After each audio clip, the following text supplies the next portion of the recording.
ఎమ్మెల్సీల నియామకంపై high court కీలక తీర్పు చేసింది. గత బీఆర్ఎస్ ప్రభుత్వం అప్పట్లో అటు దాసోజు శ్రవణ్ అలాగే మువ్వా సత్యనారాయణలు వీళ్ళిద్దరిని కూడా ప్రతిపాదిస్తూ గవర్నర్కి ఆ లిస్టు పంపింది. కానీ గవర్నర్ దాన్ని రద్దు చేస్తూ తిరిగి క్యాబినెట్కి పంపించింది. సో ఇదే అంశంపైన వాళ్ళిద్దరు కూడా హైకోర్టుకి వెళ్ళారు. సో ఇదే క్రమంలో మళ్ళీ తిరిగి కాంగ్రెస్ గవర్నమెంట్ వచ్చిన తర్వాత ఇప్పటి ప్రభుత్వం మరో ఇద్దరిని ఇటు కోదండరాం అలాగే అమీర్ అలీ ఖాన్ వీళ్ళిద్దరిని కూడా నియామకం చేయాలంటూ లిస్టు గవర్నర్ పంపితే వాళ్ళిద్దరిని కూడా యాక్సెప్ట్ చేస్తూ గవర్నర్ నిర్ణయం తీసుకుంది. సో ఇదే అంశం పైన అటు సత్యనారాయణ అలాగే శ్రవణ్ కూడా ఆల్రెడీ మా ఇద్దరిది హైకోర్టులో అంశం ఉండగానే తిరిగి వీళ్ళిద్దరిని ఎలా నియమిస్తారంటూ కూడా తిరిగి హైకోర్టుకు వెళ్ళారు. సో ఈ అంశాలపైన ఈరోజు హైకోర్టు తీర్పు ఇచ్చింది. సుదీర్ఘంగా దీనిపైన గత కొన్ని రోజులుగా వాదనలు జరిగాయి. దీనిపైన ఈరోజు తీర్పు వచ్చింది. అసలు తీర్పులో ఏముంది ఏంటి అనే అంశాలపైన మనతో మాట్లాడడానికి హైకోర్టు అడ్వకేట్ రామారావు ఉన్నారు. సార్ చెప్పండి, సో ఈ గవర్నర్ కోటాలో ఎమ్మెల్సీల నియామకం పైన హైకోర్టు ఈరోజు ఎలాంటి తీర్పు ఇచ్చింది, అందులో ఏమేమి అంశాలు ఉన్నాయి? మొదటగా మనది ఒక బైకామరల్ లెజిస్లేటర్. బైకామరల్ అంటే ద్విసభలు అంటే రెండు సభలు ఉంటాయి. అయితే ఈ రెండు చట్టసభలకు విధి విధానాలు ప్రక్రియ ప్రజాప్రతినిధులను ఎట్లా ఎన్నుకోవాలని చెప్పేసి రాజ్యాంగంలో చెప్పబడ్డది. ఇప్పుడు ఈ పిటిషన్లలో ఉన్న అంశం ఏంటంటే దాసోజు శ్రావణ్ గారు మరియు సత్యనారాయణ గారిని ఎప్పుడైతే ఇంతకుముందు కౌన్సిల్ ఆఫ్ మినిస్టర్స్ ప్రతిపాదన చేసిండ్రో వీళ్ళని ఎమ్మెల్సీలుగా ప్రతిపాదన చేసిండ్రో గవర్నర్ గారు ఆ ప్రతిపాదనలను తిరస్కరించడం జరిగింది. దీనిలో ముఖ్యంగా మనము చూడవలసింది ఏంటంటే ఆర్టికల్ 171 రాజ్యాంగంలో ఆర్టికల్ 171 గవర్నర్ కోటా కింద మన స్టేట్ రీఆర్గనైజేషన్ యాక్ట్ ఏర్పడ్డాక సెక్షన్ 22 ఒక్కొక్క రాష్ట్రానికి 40 మంది చొప్పున ఎమ్మెల్సీలు శాసన మండలికి ఎమ్మెల్సీలను వివిధ ప్రక్రియల ద్వారా ఎన్నుకోవడము ప్రతిపాదించడము నామినేట్ చేయడం జరుగుతుంది. దానిలో భాగంగా 6 మంది ఎమ్మెల్సీలను గవర్నర్ కోటా కింద ఈ కౌన్సిల్ ఆఫ్ మినిస్టర్స్ ప్రతిపాదనతో వాళ్ళని ఎన్నుకోవడం జరుగుతుంది. ఈ ప్రక్రియలో భాగంగా గత ఏడాది దాసోజు శ్రావణ్ గారి పేరు, ఈ సత్యనారాయణ గారి పేరు ప్రతిపాదన చేయడం జరిగింది కౌన్సిల్ ఆఫ్ మినిస్టర్స్. దీనిలో ఆర్టికల్ 171 ఏం చెప్తుందంటే ఒక స్పెషల్ నాలెడ్జ్ ఉన్న వ్యక్తులు, ఇప్పుడు లిటరరీ కానీ ఆర్ట్ కానీ సైన్స్ కానీ లేకుంటే సమాజ సేవకు సంబంధించి కానీ ప్రత్యేకమైన నాలెడ్జ్ ఉన్న వ్యక్తులను ఈ చట్టసభల ద్వారా ఈ అంశాలను ప్రభుత్వాలకు తెలియజేసే విధంగా ప్రజలకు పాలనా సౌకర్యం కలిగించే విధంగా వారిని ప్రతిపాదించి వాళ్ళను ఎమ్మెల్సీలుగా నామినేట్ చేయడం జరుగుతుంది. అయితే దీనిలో వీరికి కొన్ని విషయాలలో సమాజ సేవ అనుకోండి లేకుంటే కొన్ని ప్రత్యేకమైన అంశాలలో వీళ్లకు అపారమైన జ్ఞానం కానీ నాలెడ్జ్ కానీ ఉన్నది. కాబట్టి వీళ్ళిద్దరిని మేము ప్రతిపాదిస్తున్నామని చెప్పేసి గత ప్రభుత్వము గవర్నర్ గారికి ఆ ప్రతిపాదనలు పంపించడం జరిగింది.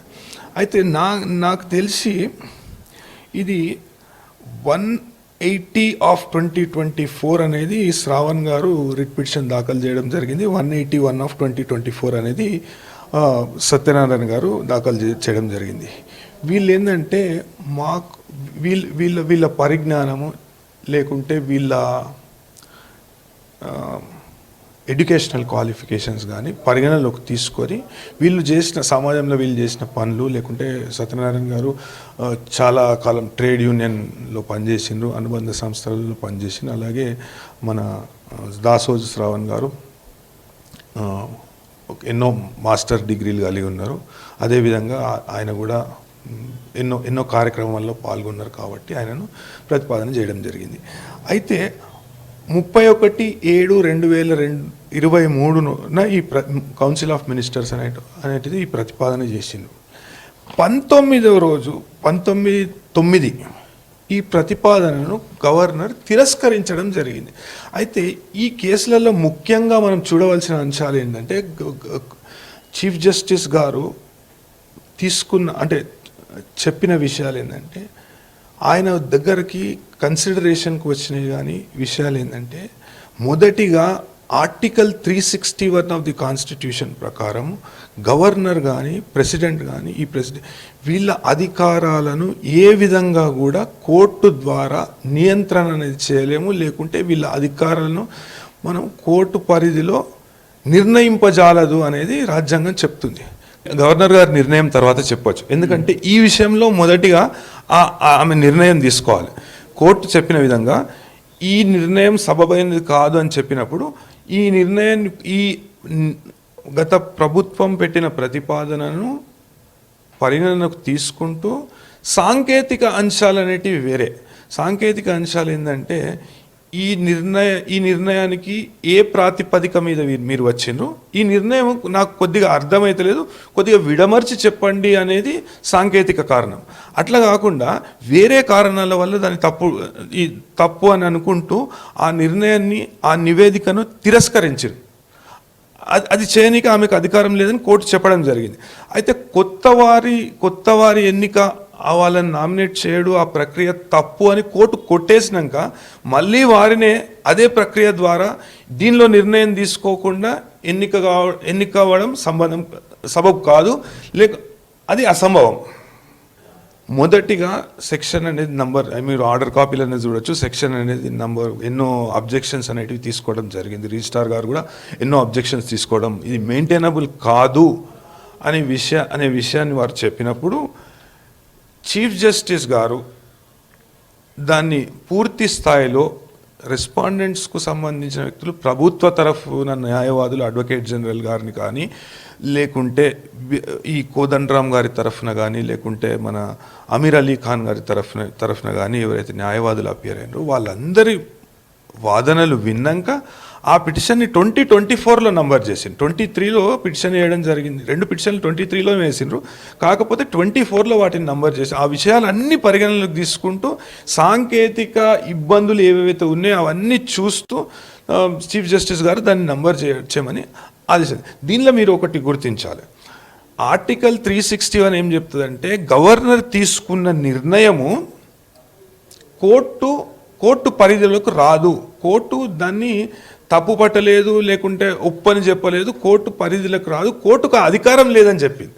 కాకపోతే గవర్నరు చట్టము లేకుంటే శాసనం ద్వారా నిర్మింపబడ్డ ఒక చట్టబద్ధమైన ప్రక్రియలో దాన్ని చట్టబద్ధంగా అమలు పరిచిందా లేదా అనే విషయాన్ని కోర్టు పరిగణనకు తీసుకోవచ్చు. ఆ చట్టబద్ధత అనేది కోర్టు డిసైడ్ చేయొచ్చు. అదే చట్టబద్ధత ఇప్పుడు కోర్టు డిసైడ్ చేసింది. ఇటు కాంగ్రెస్ కేబినెట్ మినిస్టర్స్ ఏదైతే ప్రతిపాదన చేశారో కోదండరాం అలాగే అమీర్ అలీ ఖాన్, వీళ్ళిద్దరిని కూడా ప్రస్తుతానికి రద్దు చేసింది. సో నెక్స్ట్ ఎలా ఉండబోతుంది, సో ఈ ఇద్దరు గవర్నర్ కోటాలో ఇటు ఎమ్మెల్సీలుగా ఎవరు ఉండబోతున్నారు అనేది మాత్రం ఆసక్తిగా మారింది. కెమెరా పర్సన్ సాయితో సదానందం, V6 న్యూస్, హైదరాబాద్.